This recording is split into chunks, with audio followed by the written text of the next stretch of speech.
जी, ध्यान निरंकार जी, आप सभी का गुरु चर्चा में स्वागत है। आज हमारे विचार का विषय है पूर्ण गुरसिक की पहचान। साध संगत जी, गुरसिक या गुरसिखी। गुरसिक माने होता है जो गुरु की सिखलाई पर चले, उसे गुरसिक कहा जाता है।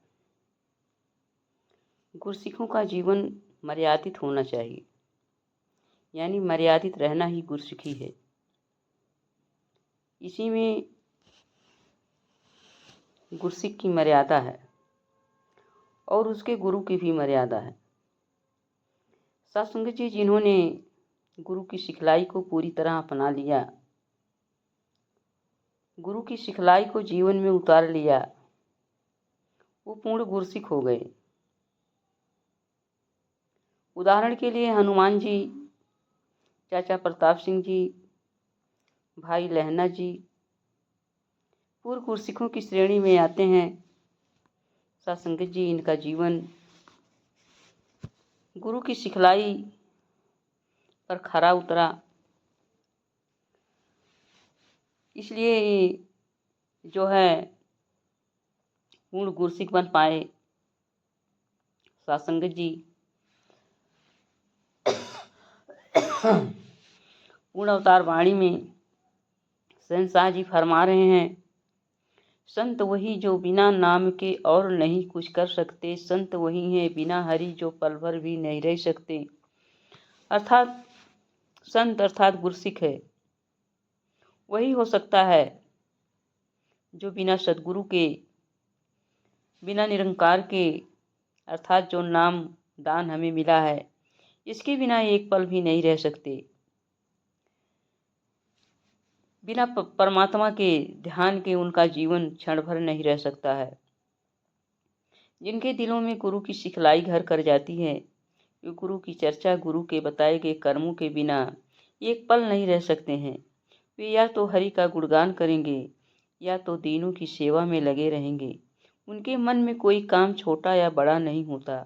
चाचा प्रताप सिंह जी एक बार नालों की सफाई स्वयं किए थे। सत्संग जी, गुरसिखों की यही निशानी होती है,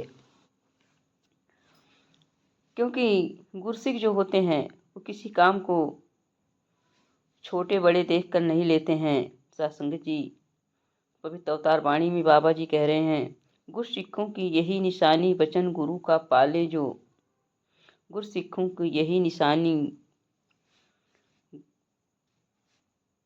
वचन गुरु का माने जो।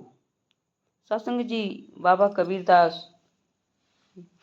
रविदास ऐसे गुरसिख थे, समय के रहबर की इच्छा में ही रहा करते थे। एक बार जो है सदगुरु ने अपने शिष्य से कहा, ये कपड़े धुल के ले आओ। रात के 12 बजे थे। गुरसिख ने ये नहीं कहा कि प्रभु अभी तो रात के 12 बजे हैं। वो आदेशानुसार कपड़े उठाए और चल दिया। सत्संग जी, जब वो कपड़े धुल के लौटा तो गुरु जी ने पूछा कि अभी तो रात है। शिष्य ने कहा, प्रभु आप ही रात बनाते हो, आप ही दिन बनाते हो, मुझे तो आदेश की पालना करनी आ जाए। मैं बस कर लिया, मेरे लिए यही है, तू ही रात हो तू ही दिन हो। सत्संग जी, ऐसे गुरसिखों के लिए अवतार वाणी में कहा जा रहा है, जो गुरु बोले सो कुछ करना, हुकुम बजाना गुरसिखी, जो कुछ भी दो दे सो कुछ खाके शुक्र मनाना गुरसिखी।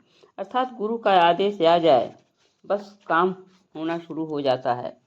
हनुमान जी ऐसे ही थे। उनको अपनी ताकत का पता नहीं था, लेकिन हमेशा भगवान राम की सेवा में लगे रहते थे और उनका ध्यान यही रहता था कि कब इनका आदेश आ जाए, मैं वह कार्य करूं, मैं वह सेवा करूं। और वो आदेश आते ही तुरंत जो है उठ पड़ते थे।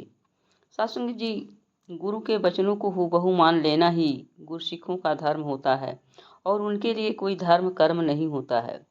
गीता में भी भगवान श्री कृष्ण जी कह रहे हैं, हे अर्जुन, सारे धर्मों को छोड़कर तू मेरी शरण में आ जा, तू धर्म कर्म से मुक्त हो जाएगा, पाप पुण्य का भागीदार नहीं बनेगा, तू केवल मेरा ध्यान कर और कुछ नहीं। सत्संग जी, संत वही जो श्वास श्वास में हरि का सुमिरन करता है, संत वही जो दूजे का दुख पल भर में हरता है। सत्संग जी, वही संत होता है, वही पूर्ण गुरसिख होता है जो श्वास श्वास इस प्रभु परमात्मा का सुमिरन करता है। संत वही होता है, पूर्ण गुरसिख वही होता है जो एक दूसरे का दुख है जो है एक पल में दूर कर देता है।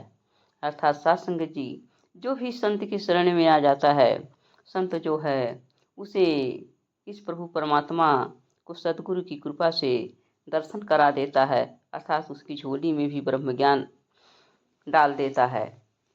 सत्संग जी, संत की हर श्वास सद्गुरु को समर्पित होती है। एक श्वास भी प्रभु के ध्यान के बिना खाली नहीं जाती है।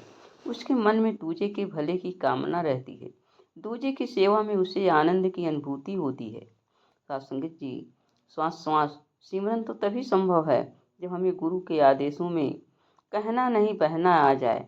जैसे पानी की धारा में एक पत्ता और एक कीड़ा बह रहा है। एक कीड़ा अपनी मनमानी कर रहा है, अपने को किनारे लगाने के लिए अपनी ताकत का प्रयोग कर रहा है।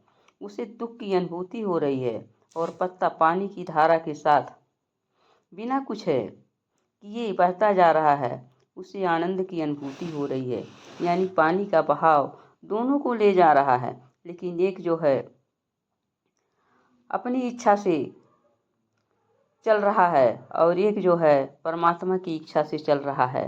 अर्थात जो परमात्मा की इच्छा से चल रहा है वो जो है बह रहा है, वो सुखी है, उसे सुख दुख का कोई अनुभव नहीं है। सत्संग जी, इसी तरह से जब हम गुरु की इच्छा में रहते हैं तो सब कुछ अच्छा लगता है।